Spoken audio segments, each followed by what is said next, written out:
तर माझे मित्रांनो, तर आपण 2 दिवस झाले ओरिवल सिटीमध्ये थांबलेला आहे. तर मित्रांनो आता 2 दिवस झाले थोडं आपले व्हिडिओ आहे ना, हे व्हिडिओ खूप कमी आले. कारण की मेन विषय काय झाला, या सिटीमध्ये मित्रांनो नेटवर्कचा उपयोग कोणीच करत नाही. म्हणजे इकडे मोबाईल कोणी जास्त यूज करत नाही. इकडे नेटवर्कची खूप कमी आहे, नेटवर्कच नाही, कमी जास्त. हे बघू शकता, आपण या मंदिरावर थांबलो होतो. ते आपलं टेंट लायला आहे मंदिरावर, आपण 2 दिवस थांबलो. आणि इथून जो रोड आहे, रोडच्या पलीकडच्या साईडनं सगळी ओरिवल सिटी ते सगळी. आणि मित्रांनो इथं म्हणजे खूप वेगळी सिटी आहे हे, की असं वाटतं आपण दुसऱ्या दुनियेतच आलो. आपण भारतात नाहीच असं वाटते, आपण दुसऱ्या देशातच आहे डायरेक्ट. असे म्हणजे इथं इथं 50 देशातले लोक मित्रांनो ओरिवल सिटीमध्ये राहतात.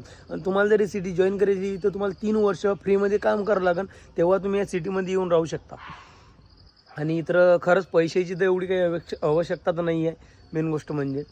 तर चला मित्रांनो, आता ओरिवल सिटीला बाय बोलून आपण समोर निघणार आहे.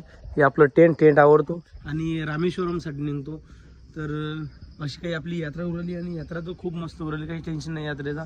त्या मित्रांनो, हर हर महादेव.